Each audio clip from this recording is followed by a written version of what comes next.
A paz do Senhor seja convosco. Louvado seja o nome de Deus, para sempre seja louvado. Meus amados irmãos, hoje nós vamos trabalhar com um tema que é o tema praticamente da palavra de Deus. Deus, ele continua salvando. Deus continua salvando, apesar da barreira que o pecado causa. Mas esse é o nosso tema. E há uma pergunta que reverbera na vida dos crentes e da comunidade de fé, que ressoa no coração não só da comunidade de fé, mas em todo o mundo. Tá? Porque às vezes, a pergunta é, por que às vezes Deus parece tão distante? Por que Deus às vezes parece tão distante? E essas perguntas, elas não só aparecem em quartos escuros na hora que a gente está orando, não só isso. E não só em famílias que estão, às vezes, destroçadas por algum tipo de calamidade, por algum tipo de perda. Aparece também, às vezes, nos bancos da igreja. Surge essa pergunta, por que Deus, às vezes, está tão distante? Às vezes nós pensamos que essas palavras e essas perguntas, elas somente surgem em bancos de hospitais ou em horário de um velório, mas não, ela surge justamente dentro da igreja também. É exatamente essa pergunta que um dos grandes profetas de Deus responde ao povo de Deus, com clareza. Deus, ele continua salvando. Deus continua salvando através da sua misericórdia. Deus continua salvando através de Cristo Jesus, nosso Senhor. O afastamento de uma pessoa para com Deus nunca é consequência da limitação de Deus, nunca foi, mas é o resultado do pecado humano. É o resultado. O que causa separação entre Deus e o homem é justamente o pecado. Mas há uma coisa que pode substituir isso aí, que pode reparar, que pode reconciliar novamente, que é o Evangelho, sobre uma pessoa, sobre Cristo Jesus. Ele pode restaurar e já restaurou a nossa comunhão com Deus, mas ao mesmo tempo fica o alerta: o pecado causa separação entre Deus e o homem. E eu peço que você abra a sua Bíblia em Isaías 59. Isaías 59, versos 1 e 2. Isaías 59, versículos 1 e 2. Isaías 59, versículo 1 e 2. Aqueles que não têm Bíblia vai estar exposto no Data Show. Mantenha a sua Bíblia aberta para que a gente possa discorrer nesse texto belíssimo. A palavra de Deus nos diz assim, Isaías capítulo 59, versos 1 e 2. A minha versão é a NAA, a Nova Almeida Atualizada, independente da sua versão. Eu peço que você mantenha a sua Bíblia aberta. Isaías 59, versos 1 e 2. Amém, igreja? A palavra de Deus nos diz assim: eis que a mão do Senhor não está encolhida, para que não possa salvar, e o seu ouvido não está surdo, para que não possa ouvir. Mas as iniquidades de vocês fazem separação entre vocês e o seu Deus, e os pecados que vocês cometeram o levam a esconder o seu rosto de vocês, para não ouvir os seus pedidos. Oremos dessa feita por iluminação e compreensão, para que Deus fale ao nosso coração através da sua palavra. Ele continua falando através da sua palavra. Te louvamos, Deus Todo-Poderoso, Criador dos céus e da terra, ó Deus, pelo poder da tua palavra, que vem nos aperfeiçoando dia a dia, mas ao mesmo tempo, ó Deus, que nós labutamos, estudamos a tua palavra, nós precisamos, ó Deus, de iluminação do céu, do alto, para compreender o que Deus quer falar nessa noite aos nossos corações, ó Deus. Que o Senhor fale, ó Deus, a cada vida, independentemente da sua situação. Que o Senhor fale, abra os nossos corações, os nossos ouvidos sensíveis, ó Deus, à tua palavra, que é revelada e inspirada, mas que nessa noite nós, e sempre, nós precisamos de iluminação do céu, do alto. Ó Deus, essa é nossa oração, no nome santo e poderoso de Jesus. Amém? Antes de mergulharmos no texto, eu vou trazer só o contexto, o que estava acontecendo nesse momento. o que o profeta estava falando nesse momento, justamente para o povo de Deus aqui. Tá? O povo de Deus estava numa crise espiritual grande. O povo de Judá aqui tinha se multiplicado. E tinha se multiplicado também a religiosidade, principalmente a religiosidade externa do coração desse povo. Eles seguiam a lei, eles faziam sacrifícios de animais, eles guardavam as festas, que eram as 3 festas principais, tabernáculos, Pentecostes e a Páscoa do Senhor. Eles faziam tudo isso eles faziam, mas ao mesmo tempo, esse povo de Deus aqui, a quem o profeta estava falando nessa noite, eles, ao mesmo tempo que eles praticavam a lei do Senhor, eles praticavam também ao mesmo tempo injustiça. Era um povo que vivia na injustiça, era um povo que vivia no meio da imoralidade, era um povo que vivia e oprimia os mais fracos, os mais pobres, e era um povo que tinha sido tomado pela idolatria. Era isso, esse é o retrato, esse é o cenário, o fundo, para que nós possamos entrar nesse texto. E o que era que eles diziam? Deus não está escutando as nossas orações. A mão do Senhor se encolheu, a mão do Senhor está curta, porque Ele não pode mais nos salvar. Isaías, ele escreve, inspirado pelo Espírito Santo, e quando ele chega aqui, no capítulo 59, ele vai justamente rebater essas acusações, aonde o povo de Deus se levantava contra o próprio Deus. E nós vamos caminhar justamente nesse texto, desenvolver esse texto, para que esse texto possa ser aplicado em nossos corações nessa noite. Nós vamos dividir em alguns pontos aqui principais. A primeira é a defesa do profeta. A defesa do profeta enfática aqui. A defesa do profeta onde ele diz, Deus, ele não tem limitações. Deus não é limitado. Deus é um Deus soberano. Então essa é a defesa do profeta. O problema da teologia hoje, popular, é o seguinte, que muitos querem declarar a verdade, mas a verdade, ela tem, declarar uma falsa verdade. E o que é que o profeta Isaías faz aqui? Ele combate a mentira com a verdade, trazendo a verdade sobre quem é Deus. Quem é Deus? As piores mentiras teológicas são justamente lançadas pelo povo de Deus, que aparentemente são doutrinas piedosas, mas que são lançadas e vêm do meio do povo de Deus, que parecem piedosas, que parecem amorosas. O povo estava claramente aqui dizendo que Deus, ele não tinha ouvido, ele não conseguia ouvir. Os ouvidos de Deus estavam tampados literalmente. Deus estava surdo. E há uma tentação antiga e moderna ainda hoje. Antiga e moderna.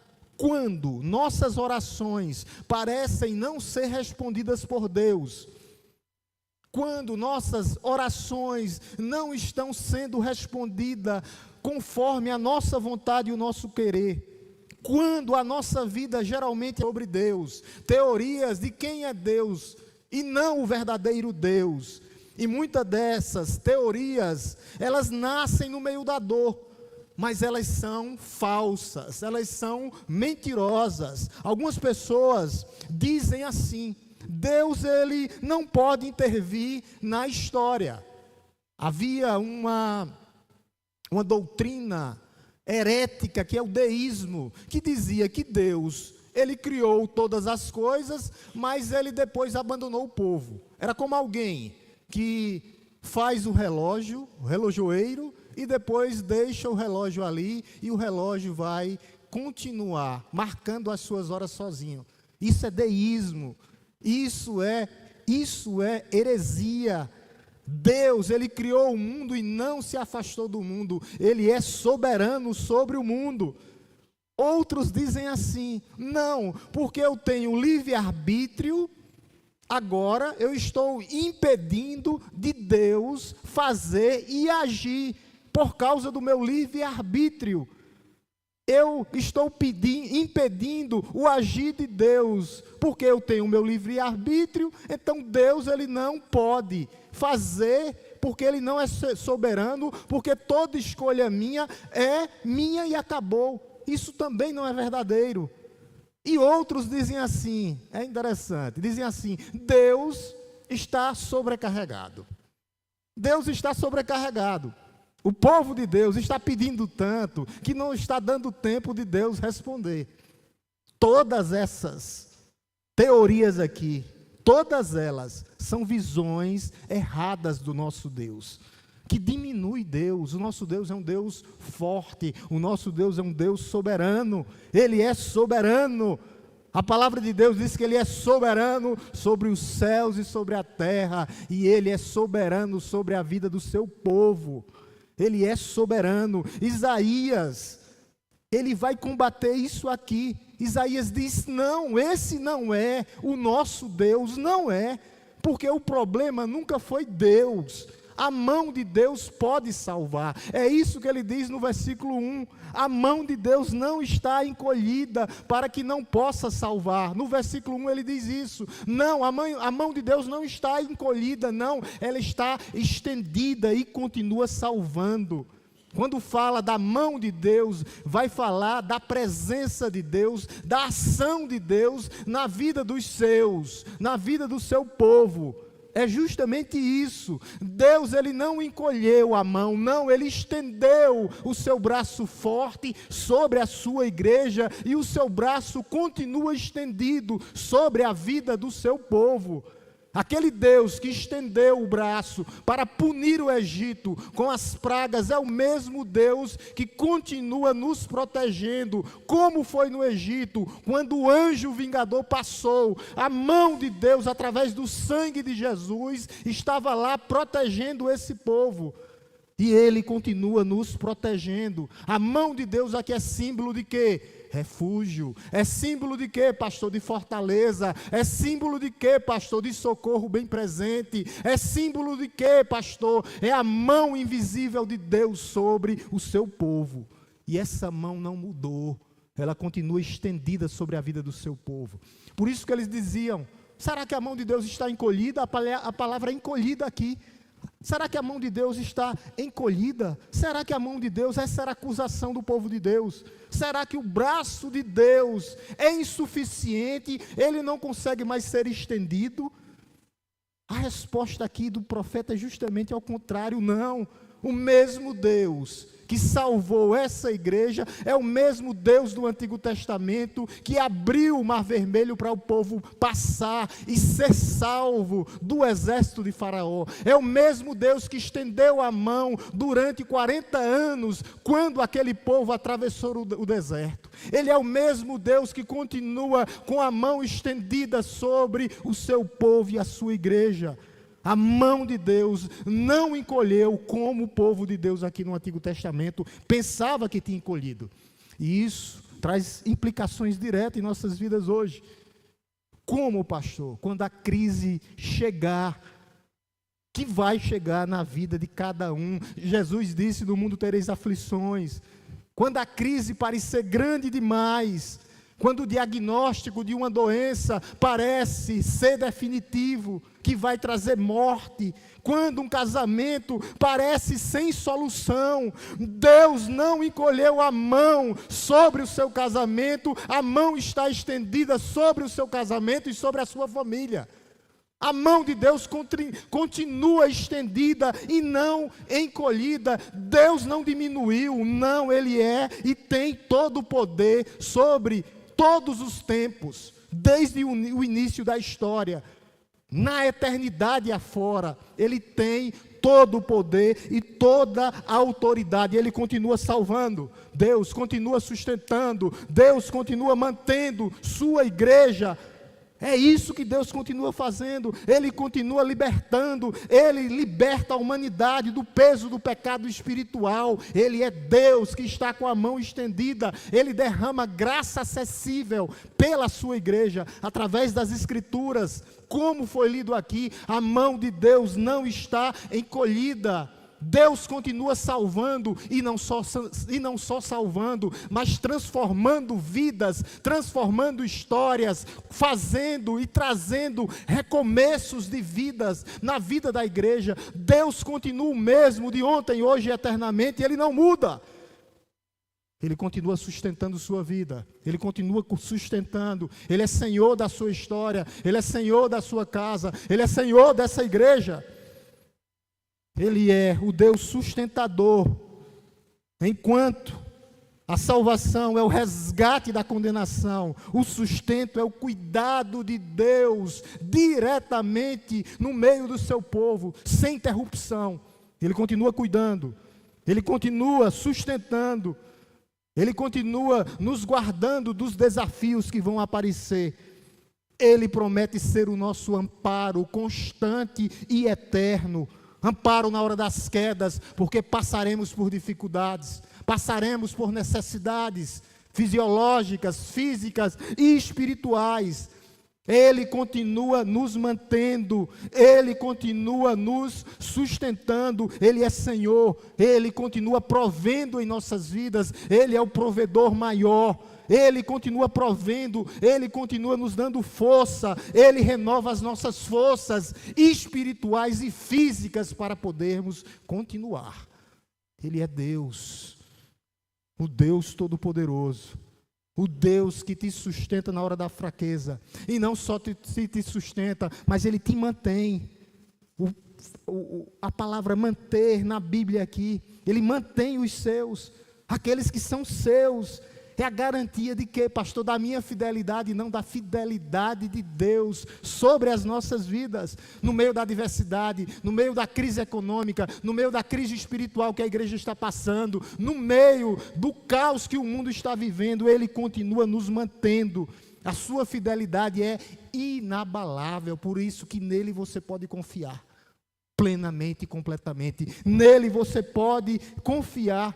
O salmista diz que Ele sustenta todos os seres viventes. É a manutenção dos pássaros, das árvores e dos seus, aqueles que são seus. Nós temos que lembrar da nossa trajetória como cristãos, como crentes. Aquele que vem nos guardando, aquele que vem nos protegendo, aquele que estendeu a sua mão, aquele que não encolheu a mão, não. Ele estendeu a mão, e o povo de Deus estava vivendo assim, dizendo que a mão de Deus estava encolhida. E no versículo 1 eles dizem que a mão de Deus estava encolhida e que seus ouvidos estavam surdos. Era isso que eles diziam, e o seu ouvido não. E o seu ouvido estão surdos. Eles diziam isso porque o apóstolo, o profeta aqui está defendendo, fazendo uma defesa pessoal. Eles diziam: o ouvido de Deus não pode ouvir. Era como se o ouvido de Deus estivesse agravado, a palavra é essa, surdo ou tapado. Havia um peso no ouvido de Deus que não poderia ouvir. Deus não podia captar as orações do seu povo. Era isso que eles estavam dizendo. E Isaías vai contra: não. E o seu ouvido não está surdo de forma nenhuma, não. Aquele Deus que ouviu Agar no deserto, quando foi abandonada com seu filho sozinha, aquela que chorou, aquela que clamou e Deus estendeu a sua mão sobre ela, aquele que ouviu o gemido de Israel, quando estava no vale da sombra da morte, passando pelo feitor, que era o imperador do Egito, debaixo do chicote. Ele ouviu o choro de Jó, quando estava cheio de ferida, estava completamente tomado pelas feridas graves, lesões graves, aonde ele passava, o mau cheiro passava no ar. Ele ouviu Jó e respondeu Jó, e ele continua ouvindo a sua igreja. Ele continua ouvindo a sua igreja. Como ele ouviu o choro de Jó, como ele ouviu o clamor de Agar, ele continua ouvindo a sua igreja.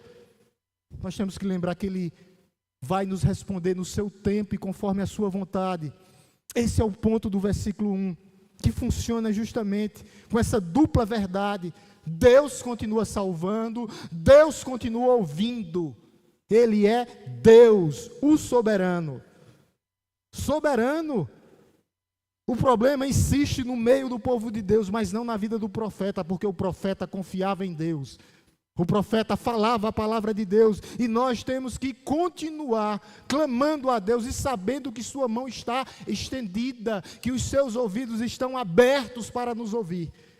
E nós temos que clamar a Ele. Mas quando nós entramos no versículo 2, há um diagnóstico terrível na vida do homem. O que causa separação entre o homem e Deus é o diagnóstico aqui que o profeta agora traz para o povo de Deus. Ele traz uma conjunção aqui adversativa, que muda toda a história e que diz que todo o problema do homem, o maior problema do homem é o pecado. A conjunção é justamente essa, mas aqui é como ele mudou agora.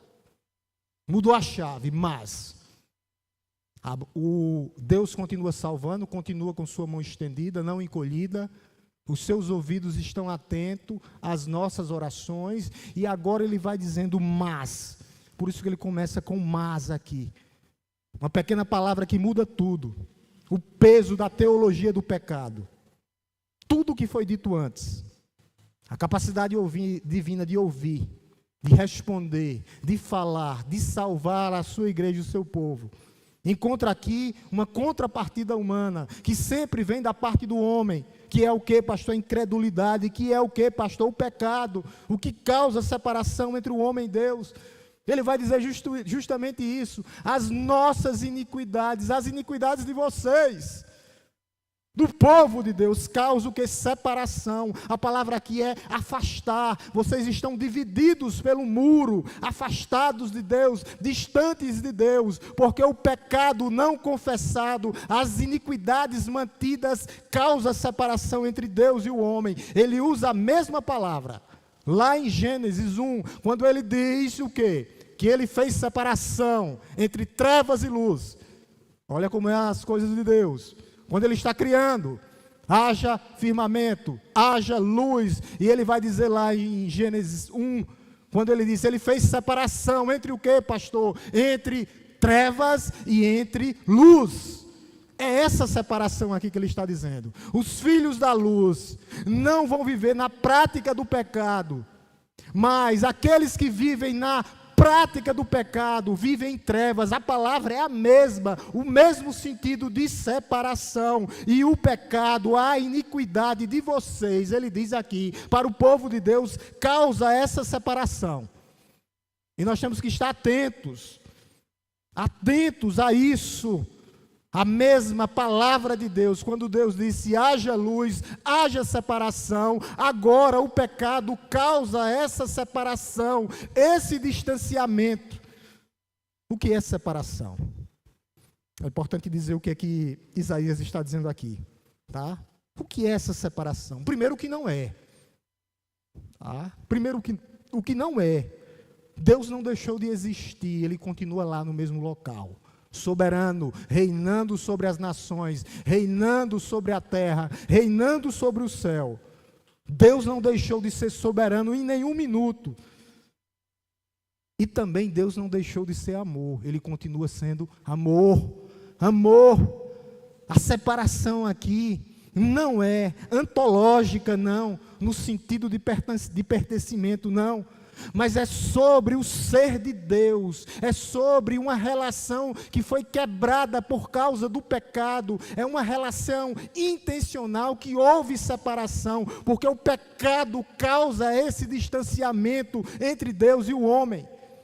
O profeta Abacuque vai falar isso com sabedoria, dizendo que os olhos de Deus são tão puros, que Ele não pode contemplar iniquidade, não. Porque Ele é Deus, Ele é santo, a natureza de Deus é santa, ela não se mistura com o pecado, por isso o pecado bate e causa essa separação, causa esse movimento de afastamento. É isso que ele está dizendo. A natureza aqui do pecado, o que separa, ele usa duas palavras fortes, justamente essas palavras que causam essa separação. Ele vai usar a palavra iniquidade e vai usar a palavra pecado. Duas palavras que o cristão tinha que fugir dessas duas coisas, fugir do pecado e fugir da iniquidade. Ele usa duas palavras. A palavra iniquidade aqui é caminhos tortuosos, caminhos ou veredas tortuosas, aonde o homem sempre vai cair. O caminho que nós deveríamos seguir, o caminho reto, vai criar caminhos tortuosos, aonde o homem vai cair. O pecado é a distorção intencional do coração do homem, quando o homem se afasta de Deus. E nós temos que cuidar. Isso é iniquidade, a primeira palavra que ele usa. A segunda palavra é os seus pecados, lá embaixo. E os seus pecados, primeiro iniquidade e depois pecados. Pecado aqui é errar o alvo. Nós estamos caminhando para um alvo. E nós erramos, mudamos a rota. Aquele arqueiro que mira aqui, mas ele aponta para lá. Errar o alvo, o pecado é isso. É quebrar a lei de Deus. É errar o alvo todo dia. Esta é a palavra que enfatiza o aspecto do fracasso da humanidade. Porque o pecado causa, pastor, o quê? Separação entre o homem e Deus. E essas duas palavras juntas aqui mostra completamente o aspecto do pecado do homem e sua queda. O pecado ativo, o pecado intencional do homem tem a ver com iniquidade, caminhos tortuosos, aonde ele escolhe caminhos, aonde ele tropeça dia e noite. Isso é iniquidade. E o pecado é errar o alvo. Em vez de nós continuarmos olhando para o autor da vida, o autor e o consumador da nossa fé, nós seguimos por caminho diferente, nós erramos o alvo. Nenhum ser humano, meus amados irmãos, escapa dessa acusação aqui. Nenhum. Paulo vai dizer isso com clareza objetiva. Todos pecaram e estão destituídos da glória de Deus. E o pior não é isso. O pior não é só isso. O pior, o profeta vem falando o pior. E ele fala duas coisas piores ainda. Primeira consequência de viver, o que é isso, pastor? De viver na prática do pecado. Não é o pecado em si, porque quando nós confessamos, nós temos o que, pastor? Um advogado justo e fiel, que é Jesus Cristo, nosso Senhor. Mas é o pecado praticado, é o pecado vivido intencionalmente. Eu sei que é errado, mas eu continuo fazendo. Eu sei que é errado, mas eu continuo dizendo para o irmão. Eu sei que é errado, mas eu não volto atrás. É o pecado intencional. E a primeira consequência é o que, pastor? Justamente isso. Deus esconde o seu rosto. Deus esconde o seu rosto. Ele esconde o seu rosto. Isso é uma metáfora, uma das mais ricas que tem na palavra de Deus. Esconder o rosto aqui é justamente a expressão da presença ativa de Deus. Eles não estavam mais com a presença ativa de Deus no meio deles, porque o rosto de Deus não estava mais. As bênçãos de Deus não estavam mais sobre esse povo. Vocês lembram da bênção sacerdotal que Moisés deu ao seu irmão? A bênção sacerdotal, quando ele diz: o Senhor faça refletir o seu rosto sobre ti e te dê paz. Esse rosto de Deus, essa presença ativa de Deus, tinha se afastado do povo de Deus. O rosto escondido de Deus deve ser a mais assustadora experiência espiritual para qualquer ser humano na terra.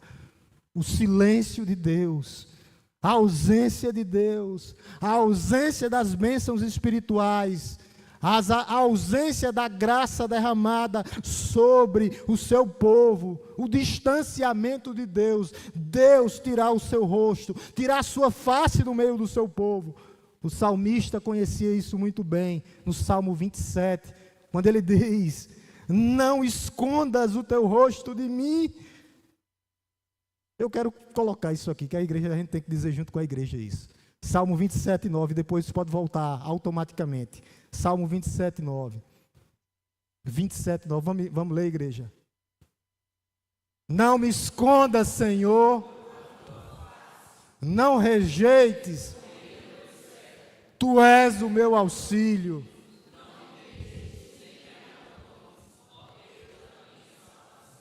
Tem que ser o versículo guardado no coração da igreja. Não me deixe, Senhor, não se escondas de mim, Senhor. Não esconda o teu rosto de mim, Senhor, mesmo eu sendo pecador, mesmo eu sendo falho, Senhor. O salmista vai dizer a mesma coisa. No Salmo 44, ele vai dizer: por que te escondes o teu rosto de mim? Por que tu esqueces de mim, ó Senhor? Diante da minha opressão. Tem que ser isso. Pastor, e essa é a primeira consequência, A primeira consequência é Deus, a face de Deus se afastar do meio do seu povo. Por quê? Por causa do pecado. E a segunda, pastor, eu acho que é a pior de todas. Olha o que é que ele diz. Os nossos pedidos não chegarão. Não chegarão. Lá no final, para não ouvir os seus pedidos. Tudo é consequência do pecado. Tudo é consequência do pecado. Tudo é consequência do pecado. Tudo acontece na vida do cristão, do crente. E o crente tem que aprender isso. Quando ele lembra que as suas orações não estão passando do teto da igreja. Não é que Deus seja incapaz de ouvir, não. A gente viu isso no versículo 1. Ele garante que Ele nos ouve. Mas é o pecado não confessado, é o pecado intencional, é o pecado deliberado do homem. A iniquidade cultivada no coração endurecido do homem, que cria uma barreira de separação, que bloqueia a comunhão com Deus, e nós temos que vomitar os nossos pecados, para que Deus volte a sua face sobre a vida da sua igreja. O salmista entendeu isso muito bem também, que tem que ser a nossa oração também, como o salmista orou. Coloque e volte novamente aqui, Salmo 66, 18. Ele sabia que se ele continuasse na iniquidade, Deus não o ouviria. Vamos ler, igreja, 68, 18. Se o Senhor não me teria ouvido, se eu continuar, Deus, diante da minha iniquidade, o Senhor não me ouvirá, não me ouvirá. Pedro reforça isso no Novo Testamento. Tem pessoas que dizem, mas isso é só no Antigo Testamento. Não. Pedro diz que o rosto do Senhor é contra os que praticam o mal, que vivem na prática do pecado. Isso está lá em 1 Pedro 3,12, para depois a igreja conferir. Coloque aqui que eu vou ler também. Deu vontade de ler agora. 1 Pedro 3,12. 1 Pedro 3,12, olha o que ele diz.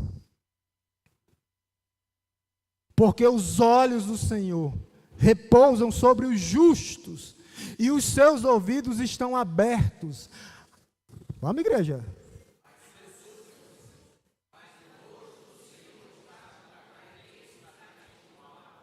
Sobre aquele que foram justificados, o rosto do Senhor, os olhos do Senhor ainda estão sobre nós, mas o rosto do Senhor é contra aqueles que vivem na prática do mal.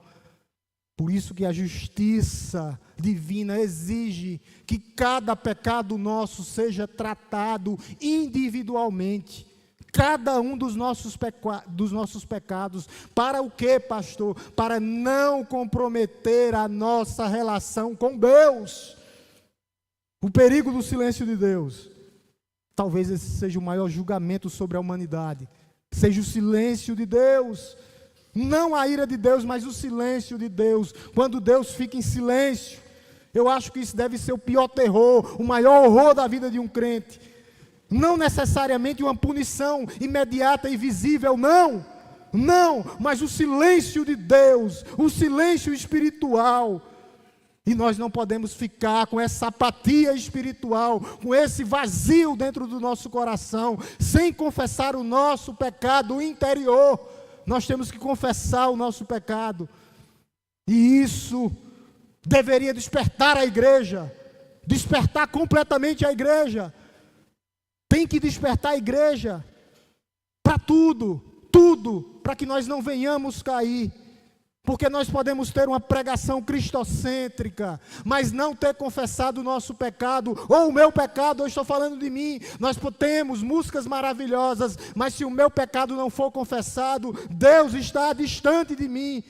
Uma pessoa pode frequentar a igreja de segunda a segunda, mas se não confessar o seu pecado intencional, Deus está longe de mim. Nós temos que acabar com esse vazio espiritual e vomitar cada pecado, o meu pecado de estimação, aquilo que faz separação entre Deus e o homem. É a Ele que você tem que ir. Pastor, depois de tudo que você disse, não há solução? A solução é Cristo Jesus. Se confessarmos os nossos pecados, Ele é fiel e justo para nos perdoar, meus amados irmãos. Nós temos um Deus bondoso, um Deus glorioso, um Deus gracioso, um Deus misericordioso. Seria intelectualmente terrível se eu trouxesse um texto desse aqui, sem olhar para o texto completo de Isaías, onde ele fala do servo sofredor, no capítulo 53, aonde aqui mesmo, nesse capítulo aqui, ele fala que o nosso Redentor vem de Sião e que nós temos esperança. Olha o que é que ele diz aqui no verso, deixa eu ver aqui, no verso 16, olha o que é que ele diz, meus amados irmãos, no verso 16, 59, 16, olha o que é que ele diz, preste bem atenção, porque os olhos do Senhor, Isaías 59, 16, olha o que é que ele diz, vi que não havia ninguém, não havia ninguém, vamos ler, igreja, vi que não havia ninguém.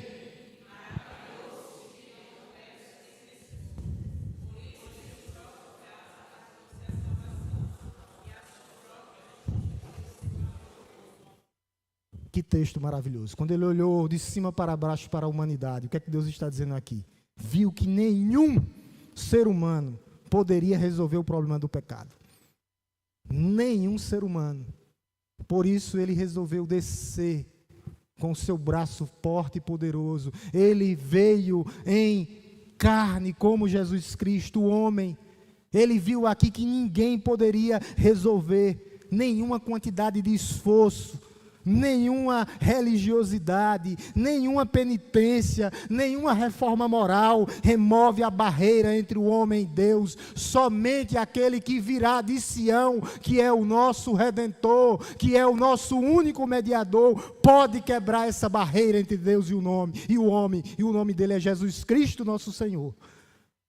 Somente Ele pode quebrar esse muro que havia, o muro de separação, somente Ele. Deus enviou o seu próprio Filho para tirar essa barreira que separava o homem entre Deus. E a resposta para as nossas vidas, a resposta para o nosso pecado é o próprio Senhor, Salvador das nossas vidas. É Ele é o cumprimento. Isaías 59 aponta para Cristo. Isaías é o profeta cristocêntrico,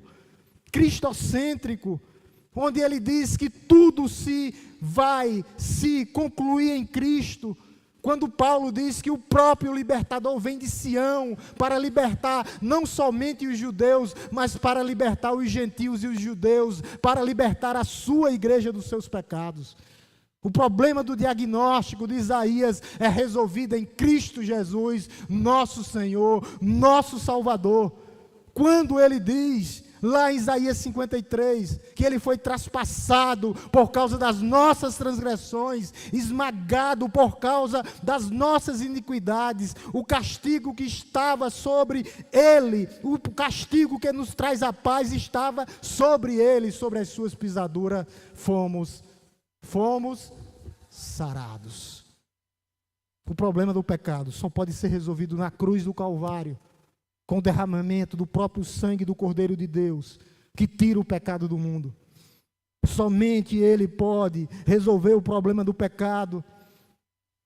Somente Ele poderia remover essa barreira. Quando Ele vai à cruz, quando Ele foi abandonado para nos resgatar, para quebrar a barreira de separação, para rasgar o véu de cima para baixo, para nos dar acesso a Ele, e agora nós temos um advogado justo e fiel, por isso nós temos que confessar os nossos pecados diante de Deus. Naquele momento na cruz, quando Jesus clama, grita em socorro, Deus meu, por que me desamparastes? Naquele momento, Deus escondeu o seu rosto do seu Filho, para que nós pudéssemos experimentar o rosto revelado do Filho de Deus em nossas vidas. Foi isso que Ele fez por nós.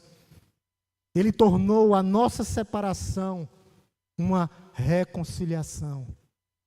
Ele nos reconciliou. Aquilo que foi quebrado, aquilo que foi afastado, Cristo traz reconciliação. Nós recebemos a reconciliação. Paulo vai dizer isso com brilhantismo, quando ele diz lá, eu quero ler com a igreja, para que isso fique gravado na igreja. 2 Coríntios 2, 19. Depois volta para o mesmo texto, no capítulo 2.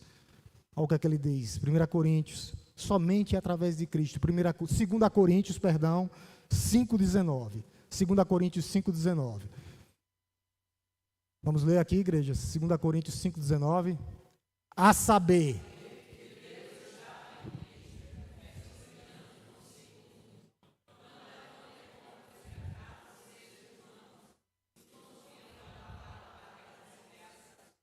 ele estava no próprio Cristo trazendo reconciliação. Ele não estava fazendo isso através do apóstolo João, nem de João Batista, o seu primo, nem através de Maria, nem através de Pedro, nem através de José, o seu pai. Somente reconciliação há através de Cristo Jesus, nosso Senhor. Somente através dele. Reconciliação, somente através dele.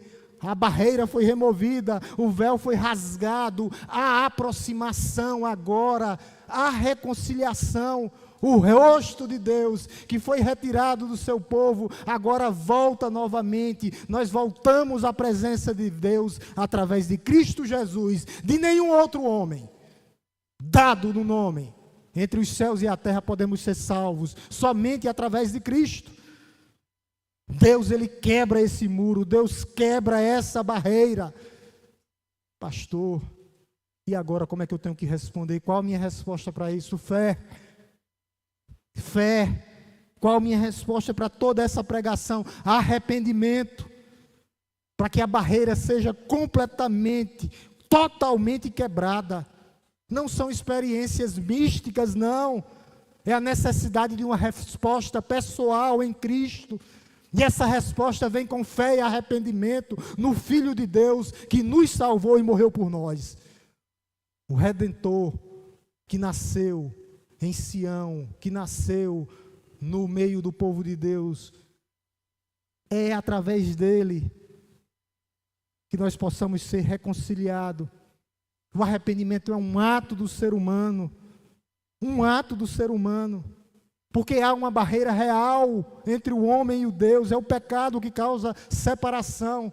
O homem, por causa da sua iniquidade, dos seus pecados, recusa se arrepender e crer em Jesus Cristo. Eles se recusam. A fé é um ato pelo qual nos apoiamos em Cristo como nosso único mediador, único restaurador, único sustentador. Somente através dele. Não é sobre minha religiosidade, não. Nem meu esforço físico e moral, não. Mas é através do sacrifício perfeito de Cristo na cruz do Calvário. Somente ele pode quebrar todas as barreiras que impedem de nós estarmos na presença de Deus. Somente ele. E eu termino com algumas coisas para que a gente possa pensar. Isaías 52. É um texto que recusa o conforto espiritual.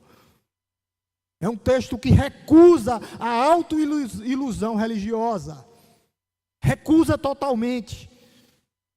Ele nos diz em forma de amor e firmeza. O problema nunca foi Deus. A mão de Deus não encolheu. Está estendida sobre a sua igreja. O problema não é o ouvido de Deus que está surdo, não. Ele não nos ouve por causa da nossa iniquidade, por causa da nossa rebeldia. Por isso que esse texto tem que ser lido, não só com diagnóstico, mas com prognóstico, que é Cristo Jesus. Com prognóstico do advogado justo e fiel, que ascendeu aos céus e está à destra de Deus e intercede por nós. Ele tem que ser lido através disso. Aquele que quebrou a barreira, aquele que nos dá acesso direto ao Pai. Quando nós confessamos os nossos pecados, nós temos agora um novo e vivo caminho, que é Jesus Cristo, nosso Senhor. Nós temos e podemos ir à sua face, à sua presença. A pergunta que fica para a igreja primeiro, Deus pode me ouvir? Sim. Sim, Ele está ouvindo essa igreja agora, eu creio nisso. Mas a pergunta é, o que há em mim que eu preciso retirar? O que há em mim que eu preciso confessar? O que há em mim que eu preciso me arrepender? E nós temos que responder isso nessa noite com honestidade. O Evangelho de Jesus, ele é a resposta para tudo isso. O Evangelho de Cristo é a volta para a casa de Deus. É a volta com acesso àquele que nos reconcilia novamente com o Pai. Você tem sentido distância de Deus? Como está a sua vida relacional com Deus? Você ainda está perguntando, onde está Deus? Ele está comigo? Isaías 59 aqui nos reorienta. Deus não mudou, não. Não, Deus não mudou. Deus não está surdo, não. A pergunta mais honesta é se nós estamos confessando os nossos pecados verdadeiramente, ou se nós estamos ainda nos caminhos tortuosos da nossa iniquidade, que funciona como uma parede que bloqueia o acesso a Deus. Essa é a pergunta que tem que vir ao nosso coração. Meus amados irmãos, a segunda coisa é, o arrependimento não é fraqueza, não. É lucidez, é sabedoria, é iluminação. Nós temos que fazer isso, nos arrepender. Nos arrepender. O versículo 2 declara que não podemos em nós haver orgulho, não. Nós temos que confessar o nosso pecado, porque o pecado é a culpa, é a falha humana, é o errar o alvo, são caminhos tortuosos do nosso coração. Por isso nós temos que não examinar o nosso Deus, porque Ele está conosco, para conosco um Deus Todo-Poderoso, mas nós temos que examinar o nosso coração. Por isso que lá em 1 João diz, se vocês confessarem os seus pecados, Ele é fiel e justo para perdoar vocês de todos os pecados e purificar a sua igreja. Santidade. Quando nós confessamos, é isso que vai trazer para a igreja. Pastor, qual a resposta para tudo isso? A resposta perfeita para os imperfeitos. A resposta é o Evangelho de Cristo na cruz do Calvário. Para o meu diagnóstico, a resposta é Cristo. Deus já preparou, Cristo já veio, Ele é real nas nossas vidas. Não existe pecado grande demais que não possa ser coberto e lavado completamente com o sangue do Cordeiro de Deus que tira o pecado do mundo. Não há iniquidade grande que não possa ser lavada completamente, restaurada pelo sangue do Cordeiro de Deus que tira o pecado do mundo. Pastor, eu cheguei aqui, eu estou cansado, eu também. Nós somos humanos, mas Deus, Ele é por nós. A mão de Deus está estendida sobre a sua igreja, sobre o seu povo, trazendo salvação, trazendo restauração, trazendo provisão, igreja do Senhor. Ele faz isso, continua fazendo. O que é que nós temos que fazer? Você que é crente já, continuar, perseverar, não olhar para as dificuldades, mas olhe para o autor da vida, o autor e o consumador da sua fé. Não tire os olhos de Cristo, meus amados irmãos. Pastor, eu não sou crente ainda. Confesse Jesus Cristo como seu único e suficiente Salvador. Não é uma filosofia barata de confessar da boca para fora, ou uma emoção, não, é crer com o seu coração, crer com toda a sua força, com todo o seu pensamento, crer nele para que ele possa restaurar completamente a tua vida com Deus e te reconciliar com ele mesmo, somente através de Cristo Jesus.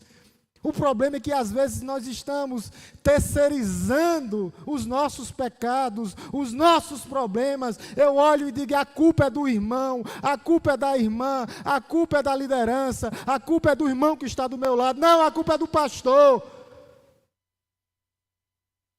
Nós gostamos de terceirizar a culpa do meu pecado.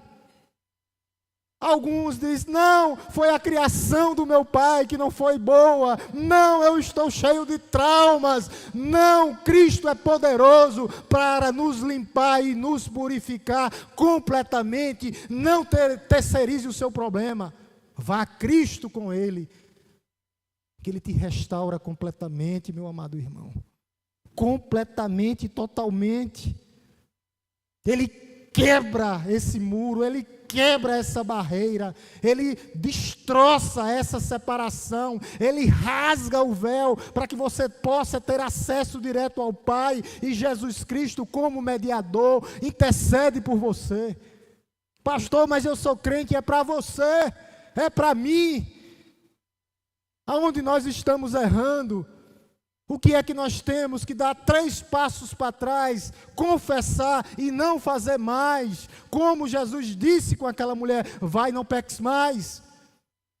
Pecados confessados e pecados tratados. É isso, igreja do Senhor, que Ele possa fazer isso no nosso coração. Mas para você que não é crente, você tem que se arrepender, crer e confessar, para que você possa ser salvo, para que você possa ser reconciliado. Amém, igreja do Senhor? Louvado seja o nome de Deus. Vamos orar em nome de Jesus?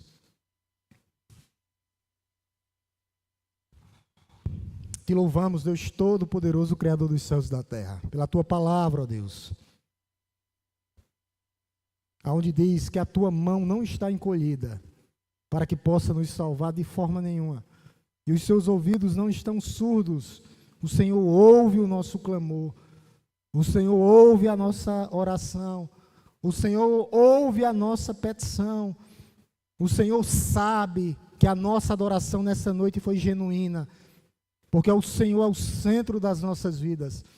Se nós existimos é por causa do Senhor, se nós nos movemos é por causa do Senhor, se nós respiramos é por causa do Senhor, Senhor absoluto sobre a vida da Tua igreja. Louvado seja o Teu nome, Pai. Exaltado para todo sempre seja o Teu nome, Pai. Ó Deus, que esse muro não possa existir, porque nós sabemos que agora nós temos um advogado justo e fiel, que é Jesus Cristo, nosso Senhor. Aquele que quebrou todas as barreiras, aquele que quebrou todos os muros da separação, e nós temos agora acesso direto ao Pai, através dele, o único mediador entre Deus e o homem, Jesus Cristo, aquele que se fez homem. Ó Deus, que o Teu Santo Espírito sopre na vida daqueles que ainda não tomaram uma decisão diante de Ti, para que o Senhor os convença do pecado, da justiça e do juízo.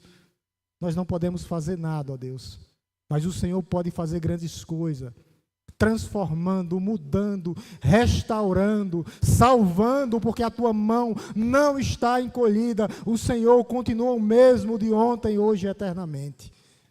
Aquele que sara, aquele que cura e aquele que restaura, aquele que reconcilia, ó Deus, o pecador com o próprio Deus através do nosso mediador Jesus Cristo. Que hoje, ó Deus, aqueles que ainda não tomaram uma decisão possam entender que o pecado é uma barreira. aonde traz separação, aonde traz morte e pode trazer a morte eterna. E que esses que estão aqui hoje possam, ó Deus, fazer essa confissão pública de Ti, diante de Ti, se arrependendo dos seus pecados e Te confessando como o único e suficiente Salvador. A igreja continua orando, Alguém nessa noite que entendeu a palavra de Deus e que o pecado causa separação entre o homem e Deus, e que somente através da fé em Cristo e do arrependimento a pessoa pode ser reconciliada e salva através de Cristo. Se há, eu peço, e se você entendeu que esse é o caminho, e se você quer confessar Cristo como seu único e suficiente Salvador, eu peço que você levante uma de suas mãos, que eu quero orar pela sua vida. Alguém nessa noite, convencido do pecado, da justiça e do juízo, entendeu a mensagem que o pecado é uma separação, é uma barreira, e quem só pode quebrar essa barreira é Cristo. Alguém nessa noite, com convicção, eu entendi a mensagem, pastor. Eu creio na mensagem, eu quero confessar Cristo para que os meus pecados possam ser lavados com o sangue do Cordeiro de Deus. Alguém afastado dos caminhos do Senhor, que está distante e quer se reconciliar com Ele nessa noite. Se não há, que Deus possa nos dar uma nova oportunidade a você. Te louvamos, Deus, por essa noite maravilhosa. Te bendizemos, ó Pai, por esse culto que é para o Senhor. O Senhor é o centro das nossas vidas, é o centro. O Senhor está no centro dessa igreja. O Senhor é o dono dessa igreja. O Senhor é o Senhor dessa igreja. Ó Deus, que o Senhor nos abençoe no restante dessa semana, para que nós possamos ter uma semana abençoada, mas abençoadora também. Ó Deus, olhando para o Senhor, que é o autor e o consumador da nossa fé. Que o amor de Deus, Todo-Poderoso, Criador dos céus e da terra, que a graça redentora, salvadora, transformadora do nosso Senhor e Salvador Jesus Cristo, e que a santa presença e a doce consolação do Espírito Santo de Deus esteja conosco, não só hoje, mas todos os dias das nossas vidas. Oração silenciosa, a igreja se despede.